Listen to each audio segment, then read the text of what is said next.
président Macky Sall, à la dernière minute, a décidé de revenir sur sa décision de réouvrir les établissements du moyen secondaire et de l'élémentaire parce que le ministre Mamadou Talla n'avait pas dit la vérité sur le respect du protocole de sécurité sanitaire édicté par le ministère de la Santé et de l'Action sociale.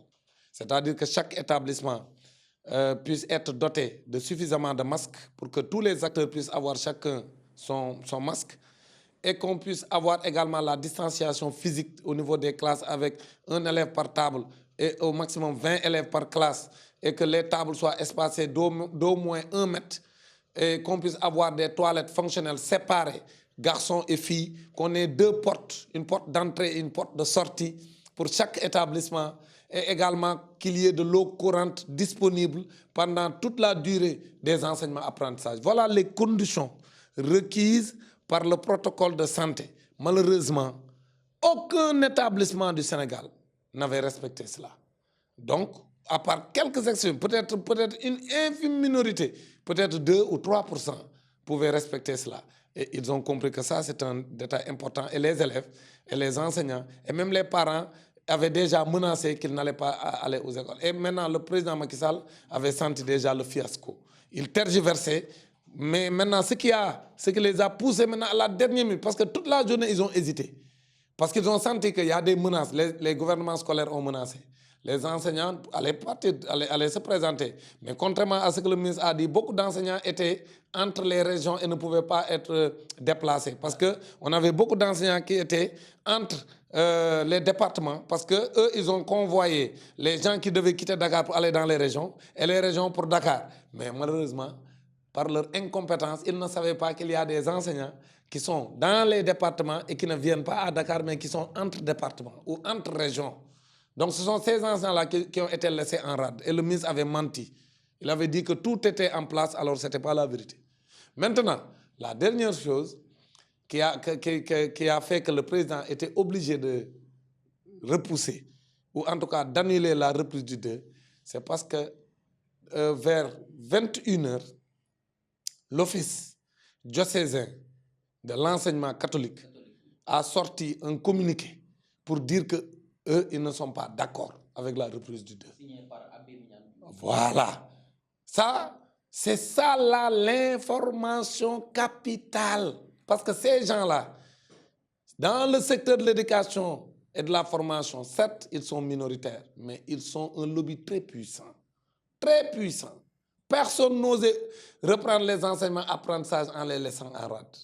Il y a eu même des pressions pour qu'ils reviennent sur leurs décisions. Et ils ont dit non, on ne peut pas revenir sur notre décision. On a déjà donné les communiqués. C'est ce qui s'est passé. Donc, il y a Saint-Tchandoum également, le collège Yacinthe Tchandoum sort un communiqué pour dire exactement nous ce que nous disons. C'est presque, ça peut être même considéré comme un communiqué d'un syndicat d'enseignants. Parce qu'ils ont listé l'ensemble des manquements que je viens de vous dire. Ils ont dit on n'a pas reçu nous assez de masques. Ce que le ministère nous a donné n'est pas suffisant. Nous n'avons pas reçu de lave-mains.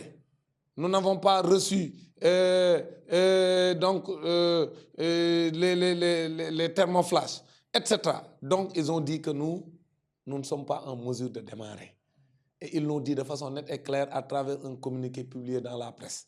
Maintenant, le gouvernement était obligé donc, puisqu'il y a une pression d'un côté, les familles, les élèves. Et il y avait également des enseignants qui étaient dans des zones où on ne pouvait pas les convoyer pour aller rejoindre leur lieu de service.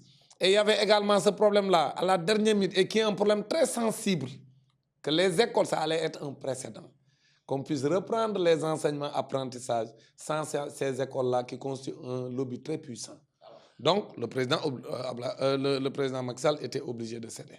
Est-ce qu'on peut s'attendre à une année blanche ici au Sénégal ou bien une année invalide, M. Dam? Je dois quand même préciser que le CUSEMS authentique, après avoir constaté que le ministre Mamadou Talla a lamentablement échoué dans la mission qui lui a été confiée, et que dans notre pays, il faut qu'on instaure le principe de la réduction des comptes, mais également de la responsabilité, que l'assumation de la responsabilité quand il y a une situation d'échec et qu'on instaure la culture de la démission. Nous avions pensé que le lendemain, le ministre Mamadou Talla allait se rendre au palais, déposer sa démission sur la table du président de la République et que ce dernier l'accepte et vraiment nous propose un autre ministre. Maintenant, puisque ce n'est pas fait jusqu'au jour d'aujourd'hui, nous avons, nous dit, le Kisum authentique, nous exigeons la démission du ministre Mamadou Talla. Il a fini de montrer ses limites. Il ne peut plus diriger le secteur de l'éducation et de la formation. Et ça, c'est la position majoritaire des enseignants. Partout dans les groupes WhatsApp, les enseignants disent que Mamadou Talla a fini de montrer ses limites. D'ailleurs, c'est pourquoi, lors de son point de presse, il a encore envenimé la situation. Parce qu'il appelle toute la presse à Diamniadio. Hier, il lit son communiqué. Après le communiqué qu'on appelle le texte liminaire, les journalistes commencent à poser des questions. Et lui, il se lève, il dit c'est fini. Parce qu'il a peur de confronter. Mais ça montre, ça nous confirme. Ça confirme ce que nous disons et ça nous réconforte dans notre position que Mamadou Talla est d'un niveau intellectuel très faible. Et nous, on n'acceptera pas qu'un ministre qui est d'un niveau intellectuel très faible puisse être notre ministre. Parce que nous sommes des intellectuels. Quand tu veux diriger des intellectuels, donc tes pairs, il faut être d'un niveau intellectuel élevé pour pouvoir nous diriger. Mais nous, on n'acceptera pas d'avoir un niveau aussi faible au niveau de la tête de l'éducation et de la formation. C'est pourquoi nous demandons au président Macky Sall de prendre ses responsabilités et de démettre Mamadou Talla dans les meilleurs délais et de nous mettre un bon ministre qui est assez outillé, un ministre qui comprend les enjeux de l'éducation, un ministre qui est capable d'engager les réformes nécessaires pour changer de paradigme. C'est ça que nous attendons du président Macky Sall. Mais cette situation-là ne peut pas continuer. On ne l'acceptera pas. Nous allons continuer à exiger la démission de Mamadou Talla parce qu'il a montré ses limites objectives. Donc c'est ça que nous voulons dire. Parce que c'est ça la position ferme du Kisum authentique. C'est-à-dire que Mamadou Talla ne peut plus diriger le secteur de l'éducation et de la formation. Parce que vraiment, hier, ce qu'il a fait, moi j'avais déjà donné la position du Kisum authentique, mais ce qu'il a fait hier, c'est une confirmation de ce que nous avions dit. Les gens pensaient qu'on le disait pour attaquer sa personne, mais il a démontré, preuve à l'appui, pour la première fois, un ministre de l'Éducation qui fait une conférence de presse et qui refuse de prendre les questions. Pourquoi? Parce que, je vous donne un exemple. À chaque fois que la presse l'invite, d'ailleurs, Mamadou Talla, mais ne parle jamais dans les médias, invitez-le. Mais Mamadou Talla ne parle qu'à dans ce média-là que moi j'appelle rien tous les soirs. C'est-à-dire la RTS, rien tous les soirs. C'est seulement dans ce média-là qu'il est invité. Ou, ces derniers temps, ou un journal de la place qui est géré par un parent à Mamadou Talla, que nous connaissons. À part ces deux-là, les organes de presse, Mamadou Talla ne parle nulle part. Mais maintenant, ces derniers temps, il est partout. Parce qu'il a peur de perdre son poste, parce qu'il sait qu'il est en danger. Il est dans une situation très compliquée, c'est pourquoi il continue à parler partout. Mais partout où on l'invite, ou partout où il négocie pour être invité, il leur dit envoyez-moi les questions. Mais c'est extraordinaire. Et aujourd'hui, ils y ont ajouté quelque chose. Vous avez vu ce que le journaliste de CNTV a dit hier, quand on leur a dit que c'est Dambodj qui est invité, ils ont dit qu'ils ne viennent pas. Parce qu'ils ont peur de Dambodj, tout simplement. Et ils ont dit, ils leur ont dit, hein, ils n'ont pas refusé seulement, ils leur ont dit inviter un syndicat de G7. Mais ça veut dire, ça veut tout dire. Parce qu'ils savent que le G7 est de connivence avec eux. Ils savent que le G7 est dans la participation responsable. Maintenant, Dambodj, moi je ne suis pas dans ça. Moi, quand je vais débattre avec eux, je vais montrer leurs limites. Comme je le dis avec Mamadou Talla, c'est la même chose avec son chargé de la communication, son chargé de la formation et de la communication. Lui aussi, il est d'un niveau intellectuel très bas. C'est-à-dire qu'il a juste un récépissé qu'il a déposé dans le Macky 2012 en 2012. Et après les élections, Macky Sall leur a dit, bon, puisqu'il est enseignant, donnez-lui quelque chose au niveau de l'éducation. Et on lui a donné un poste stratégique, un poste très important. C'est-à-dire chargé de former les enseignants du pays. C'est lui qui est le directeur de la formation, alors que lui, il doit être formé. C'est ça le problème aussi. Donc moi, je dis les choses telles quelles. C'est-à-dire, moi, j'ai un langage fleuri parce que moi, je suis convaincu qu'on ne doit pas se caresser dans le sens des poils. On doit se dire des vérités. C'est ça qui permet à notre pays d'avancer. Mais quand quelqu'un a un langage clair, qui ne fait pas dans le clair obscur, comme certains de mes camarades du G7. On dit que ce gars-là, il est ceci, il est hautain, hein, il fait le malin, voilà, il est trop radical, il est contre le pouvoir. Moi, je ne suis contre personne. Si on nous amène un très bon ministre, moi, je vous le dis, on va le laisser travailler. Mais depuis que le président Macky Sall est là, tous les ministres qu'ils nous ont proposés sont de mauvais ministres. Si on prend Serigne Mbaye Thiam, il a volé l'argent du ministère. D'ailleurs, il a été épinglé par le rapport de l'ARMP de 2014. Lui, il a volé l'argent du ministère. D'ailleurs, j'ai porté plainte ici au niveau de l'OFNAC. Jusqu'au moment où je vous parle, l'OFNAC refuse d'instruire le dossier. Alors que, de façon nette et claire, il a peint un petit établissement, Mariama Ba de Gorée, avec un montant faramineux de 868 millions. Hors taxe. Si on y met les taxes, ça fait 1 milliard. Pour peindre un petit lycée qui fait moins de 250 élèves. Mais ça, c'est un scandale. C'est la même chose qu'Awakoudou Ndiaye. C'est la même chose que tout le monde. Mais ça dit, aujourd'hui, il faut qu'on accepte qu'il faut une réduction des comptes si on veut que ce pays avance.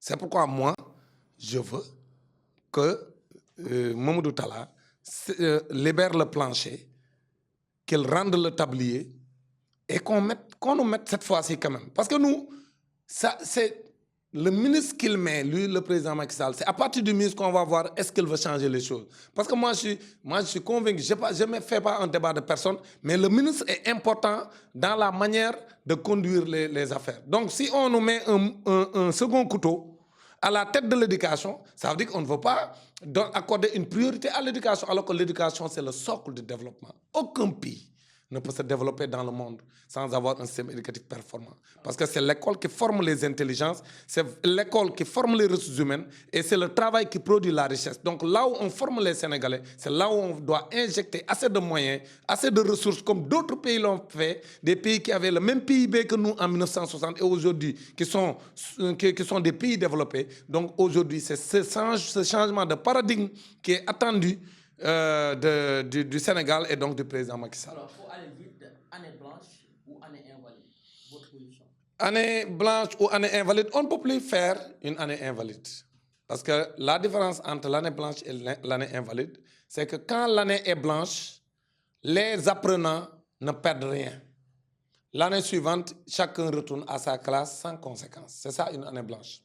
Alors qu'une année invalide, c'est avec des conséquences. Parce que c'est avec des conséquences supplémentaires. Parce que dès qu'on perd une année, c'est déjà une conséquence quand même négative. Mais dès qu'il y a une année invalide, l'apprenant est considéré comme un redoublant. C'est ça la différence. Alors que l'année blanche, l'année n'est pas comptabilisée. Si l'année est invalide, l'année est comptabilisée et tous les élèves sont considérés d'office comme des redoublants. Donc ça veut dire quoi? Un élève qui avait déjà redoublé est renvoyé. Un élève qui n'avait pas redoublé, on lui comptabilise son premier redoublement. Donc c'est ça la différence entre une année blanche et une année invalide. On l'a posé à ce monsieur-là, qui est le directeur de la formation et de la communication. La réponse qu'il a donnée était une réponse catastrophique. Ce n'est pas ça la différence. Il ne connaît même pas la différence. Maintenant, par rapport aux solutions et la situation actuelle, moi je pense que l'année est encore récupérable, qu'on peut sauver l'année. Mais moi, je ne suis pas d'accord avec ceux qui disent qu'on peut sauver ça n'importe comment. C'est-à-dire aujourd'hui, pour sauver l'année, ce qu'ils voulaient faire là, pour reprendre le 2 et aller au 31 juillet pour faire les examens en août, ça c'est pas bon. Pourquoi? Parce que cette année, on a perdu 5 mois. On a perdu le mois d'octobre. Le G20 et le G7 ont fait 2 mois de grève. Le Covid-19 a fait 2 mois et demi. Donc, si tu fais le calcul, même si on enlève les 2 semaines donc, supplémentaires qui devaient nous permettre d'aller à 5 mois et demi, au moins on a 5 mois. Donc, quand on perd 5 mois dans une année scolaire où il y a 9 mois, mais on ne peut pas rattraper ça avec 1 mois et demi. Alors que eux, ce qu'ils voulaient faire, c'est rattraper avec 1 mois et demi. Et heureusement qu'ils n'ont même pas repris. Donc, la situation devient plus compliquée. Donc, ce qui est possible pour sauver l'année, c'est de continuer à se battre contre la maladie. Et dès qu'on va vaincre la maladie, comme eux, ils disent que les infectiologues disent qu'on va cheminer avec la maladie jusqu'en fin août. En fin août, on va maintenant, en fin août, on va commencer les enseignements apprentissages en septembre, octobre, novembre. On fait 3 mois de cours et on fait les examens en décembre. On fait le CFE, l'entrée en sixième, le BFM et le bac. Tout ça peut se faire pendant le mois de décembre. Parce que c'est pas il y a 3 ordres d'enseignement. Les instituteurs vont organiser leur examen. Les professeurs du moyen vont organiser leur BFM. Et les professeurs du secondaire vont organiser, vont corriger leur baccalauréat. Donc, c'est ça que nous proposons. Que tous les examens soient organisés en décembre. Et on démarre l'année prochaine en début janvier. C'est-à-dire l'année scolaire 2020-2021. On démarre ça en début janvier. Ça, c'est possible.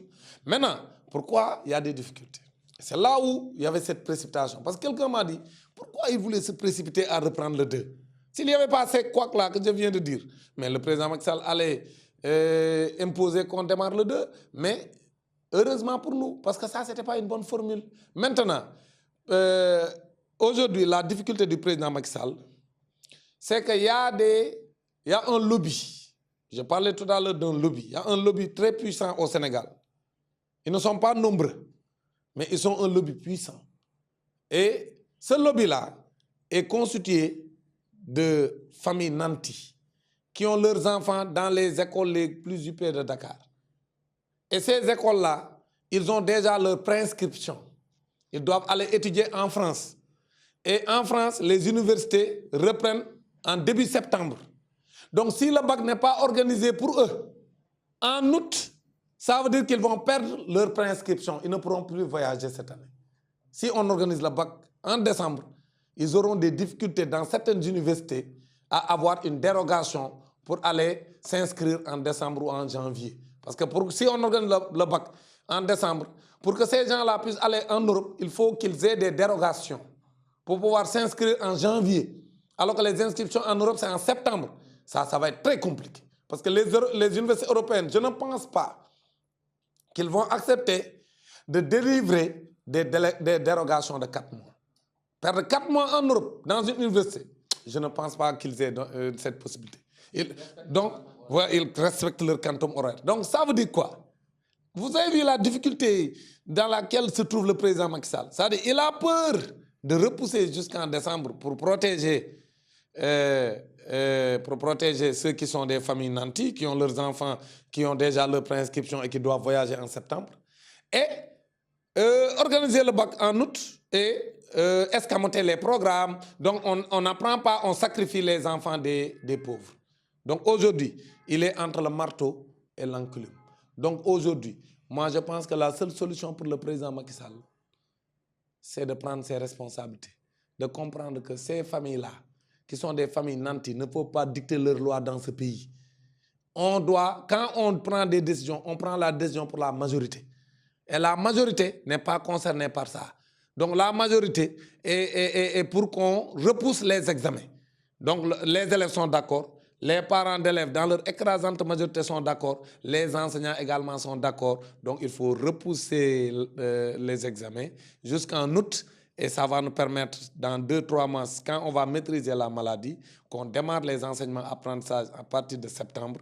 On fait 3 mois de cours, on rattrape correctement le temps perdu et on organise les examens en décembre.